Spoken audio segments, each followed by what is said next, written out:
This is part 2 of lecture number 1, chapter 1, the nature of econometrics and economic data. Starting from population or true model. Population model here we refers to the model or relation between y and x variables when it holds for the entire population. Here is equation written in front of you. Yi is equals to beta 1 plus beta 2 x 2I plus beta 3 x 3I plus up till beta k x ki plus mu I, that is the error term. This equation is known as population or true model. When we collect a sample data and then we model that econometrically, we call it estimated regression model. We approximate the relationship among variables from sample taken from a bigger population to get this relation because we can't observe that. When we look at population, we don't observe that because we can't study each and every person in a population, so we take a sample which is based on it. We build a model, estimate that model, and through that model we try to capture this relation, that how it holds in population. So that's why we have a population regression and sample or estimated regression model. This equation is known as population or true model. There are two components of this model. One is the y part, which is dependent regressor or the outcome. Now, first component is from the other side, known as deterministic part. This is what we determine through data. This component beta 1 plus beta 2 up till beta k, all with x values, are known as deterministic part. This term is used in analysis, also known and here the second term, that is the non-systematic or random term or the random component, is known as mu. This term is used in analysis, also known as error term. It controls all that factors that are not included in the model. For example, in the crime model, we added 7 variables that are explaining crime in a city, but you can think of more than 7 variables that are not included in the model, which may affect the crime, but either you are unaware of it and you cannot measure it, so you don't add those variables in the model. So all that ignored factors are captured by this error term. Next, when you use the model, you quantify the relation among variables. It gives the average value of y given x. Here, if you are looking this one, y over x. So here e represents the mean or average value given y over x. When you once estimate this model, it gives average value of y given x. So that's why we called this part the deterministic component, and the other part, that is the involving error term, is known as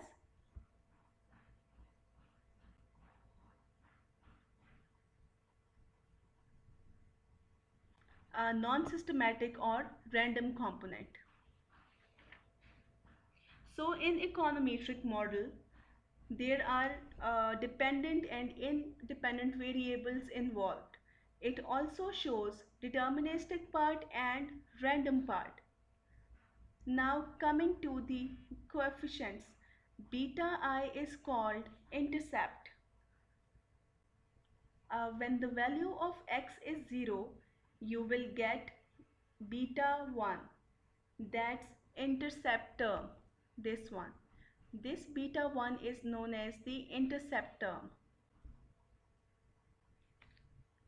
Whenever the value of x becomes 0, then we will get beta 1, that is the intercept term.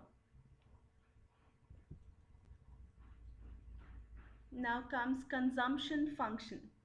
Let's explain this through some economic model, and we have a consumption function here. Consumption is the function of income. Whenever income increases, consumption also increases. Now we are talking about beta 1.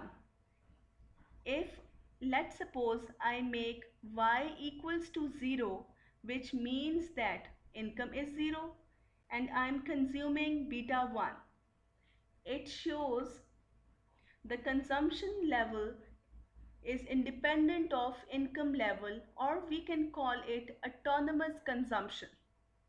The consumption level that is independent of income level, you have to spend money on food or on basic needs even uh, if you don't have money or you are not earning money. So we call it autonomous consumption. So whenever we focus on this first coefficient, that is without any x, it is also known as intercept term. This one. This beta 1 is the intercept, or it is also known as here autonomous consumption. I'm going to explain this through this graphical representation. Let's suppose if I plot this equation graphically, I get it like this. Here beta 1 shows the level of consumption, this one. Here is the beta 1, which shows the level of consumption from this point up till this point. That is independent of income. If income is 0, you cannot make expenses. In real world, you can borrow money or you can use your savings as well. What we do here is to quantify the relationship between two variables.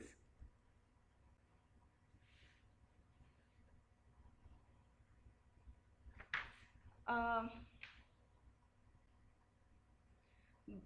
Keeping the rest of the things out of the context, because if we add all variables, we would not get this relation. That's why this model is the simplification of real world complex phenomena. When y is equals to 0, consumption would be beta 1. This is the consumption level irrespective of income level, and beyond that, when income increases, consumption will also increase. Then comes beta 2 and beta 3. They are also known as slope coefficients. Slope coefficient measures the rate of change in the mean value of y for a unit change in the value of a regressor, while all other things remain constant.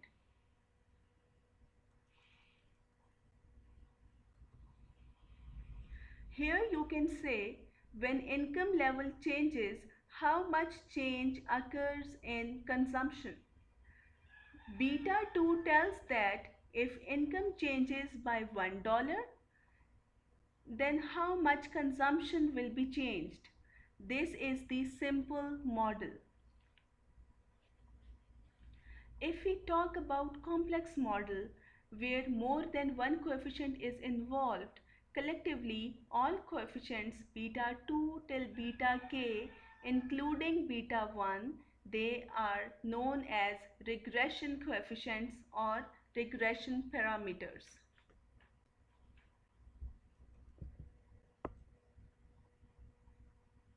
All the information is written on this slide as well. Then each slope measures the rate of change in the mean value of y for a unit change in the value of a regressor, ceteris paribus. Here ceteris paribus means keeping all other things constant.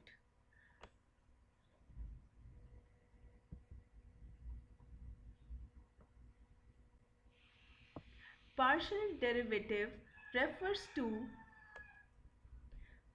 when you have more than two variables, you find the change in one variable with respect to another variable, keeping other things constant. Here slope coefficient is written as each slope coefficient measures the partial rate of change in the mean value of y for a unit change in the value of regressor ceteris paribus. When we interpret this model where we have more than one variable, so we say change in y with respect to change in x, keeping all betas or all x's constant. So it's like you measure change in one variable from independent keeping all other constant. We call it partial effect. How much change in y is happening for one unit change in one of its explanatory variables, keeping all the other explanatory variables constant. Ceteris paribus means everything held constant.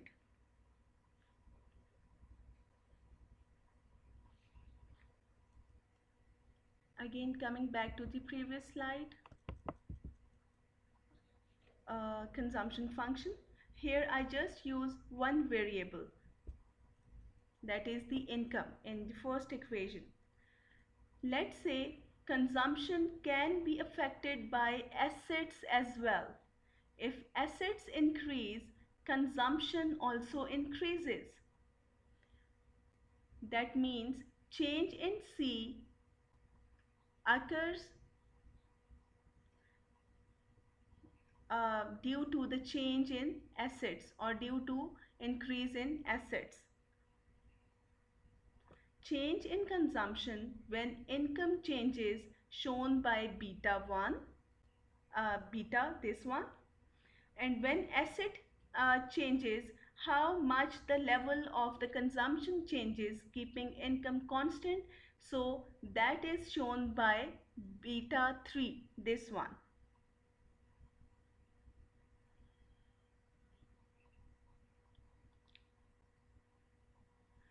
Change in consumption due to change in income is shown by beta 2, and change in consumption due to change in assets is shown by beta 3.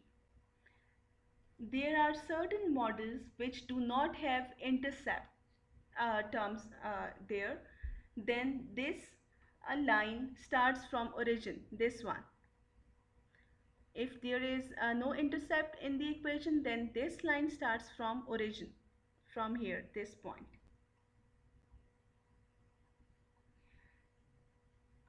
These beta 1, beta 2 are notations.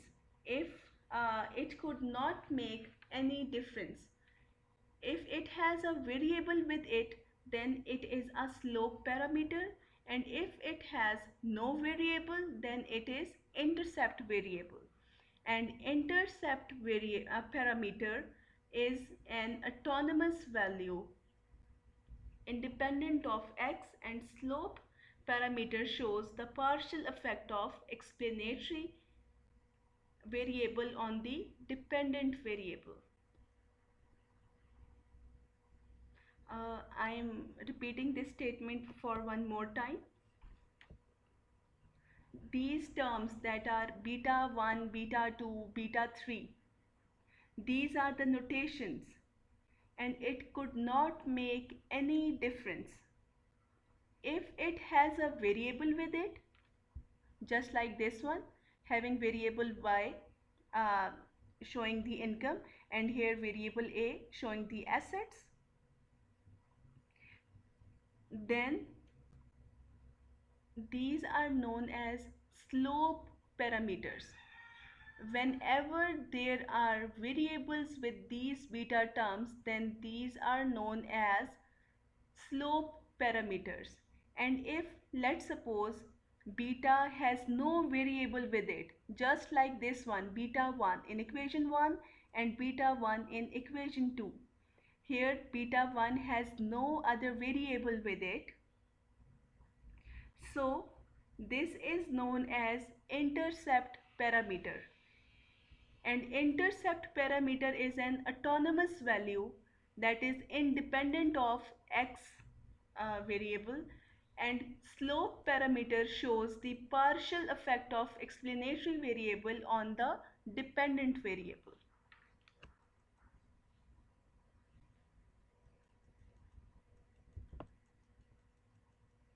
Then we have already discussed about regression coefficients, that beta 1 is the intercept, beta 1 to beta k are the slope of coefficients. Collectively, they are the regression coefficients or regression parameters. Each slope coefficient measures the partial rate of change in the mean value of y for a unit change in the value of regressor ceteris paribus. I have already explained it with help of graphical representation.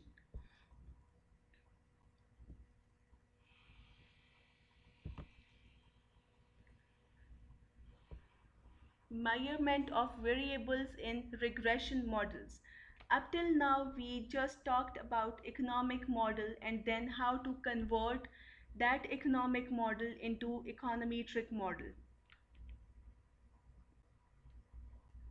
Now we will talk about measurement of variables in regression models.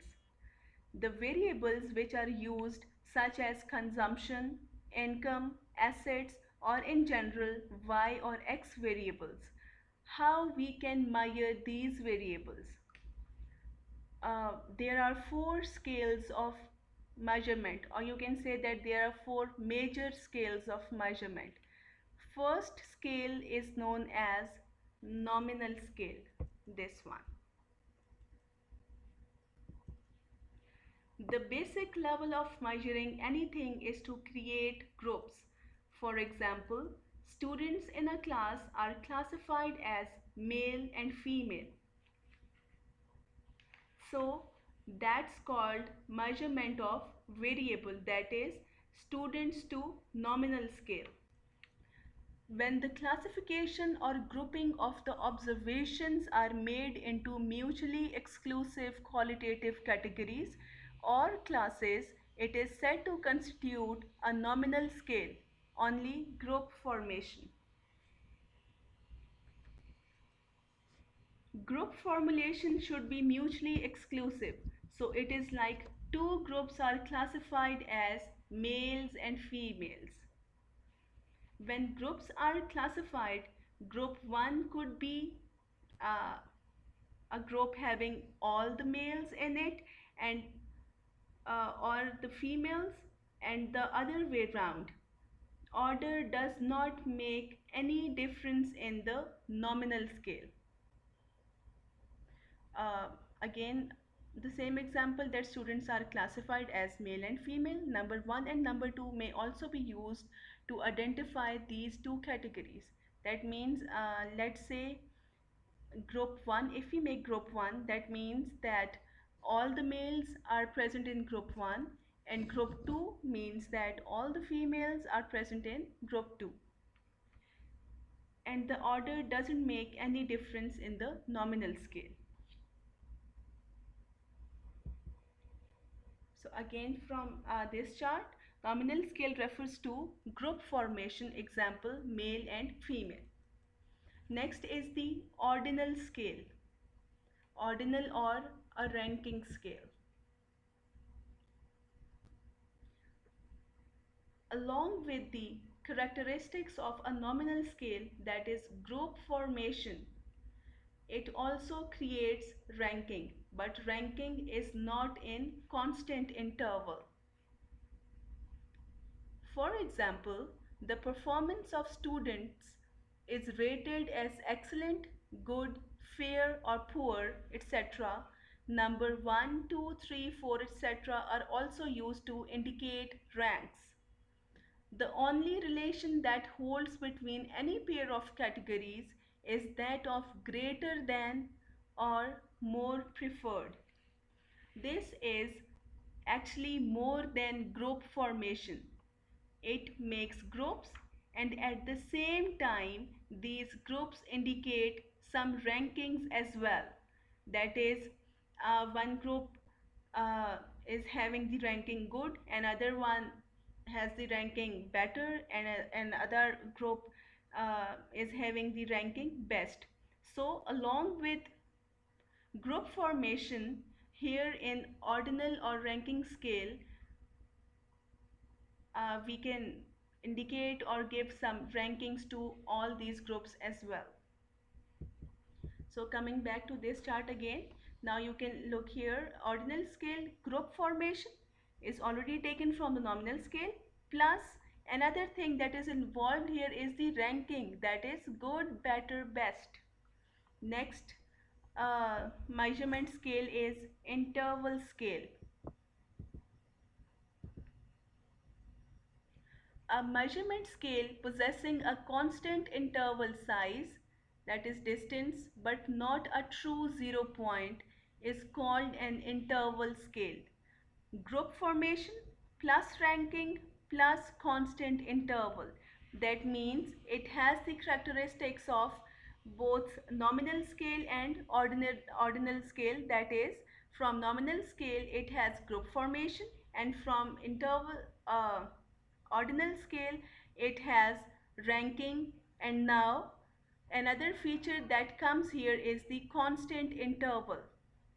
Example that is given here is temperature, that the temperature measured on either the Celsius or the Fahrenheit scale is an outstanding example of interval scale, because the same difference exists between 20 degrees Celsius, that is 68 degree Fahrenheit, and 30 degrees Celsius, that is 86 degrees Fahrenheit, as between 50 degrees Celsius, 5 degrees Celsius, that is 41 degree Fahrenheit, and 15 degrees Celsius, that is 59 degrees Fahrenheit. So you observe here that these temperature measures show constant intervals.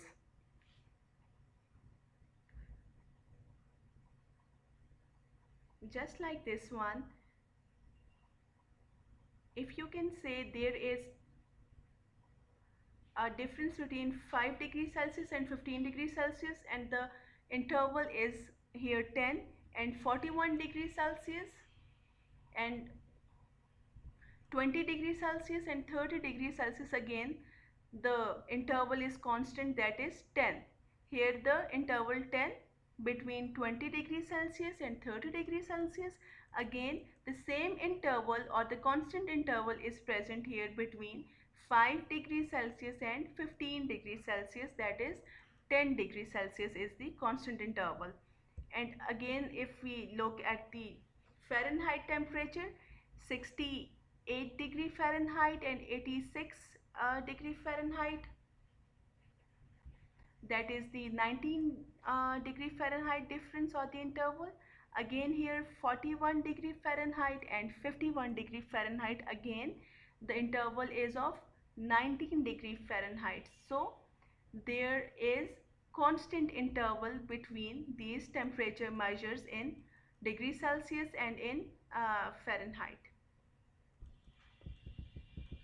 Again coming back to this chart, now you can look here, interval scale having group formation, that is the characteristics of nominal scale, ranking which is the characteristic of ordinal scale, plus constant interval. And example we took here is temperature measurement scale. And the last measurement scale is ratio scale.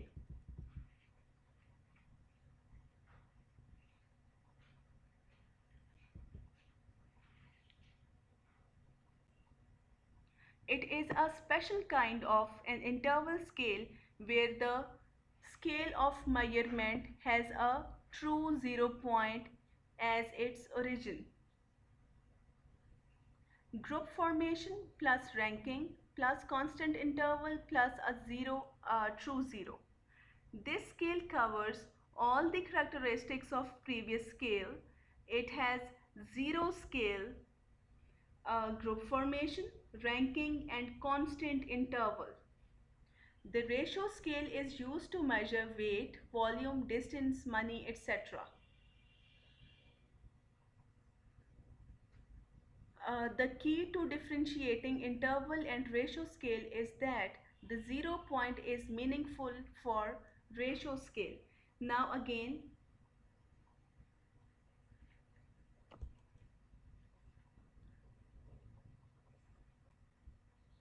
you can say that uh, your methodology depends on measurement of variable. If the variable is nominal, it has different interpretation, and if the variable is ordinal or ratio, then it has different interpretation. For that reason, it is very important to know that how these variables are measured.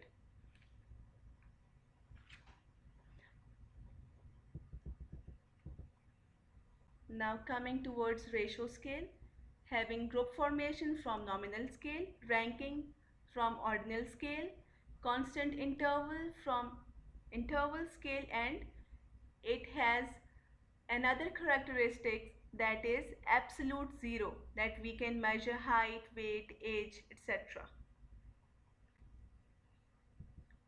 So that's why it is important to have knowledge of all these measurement scales.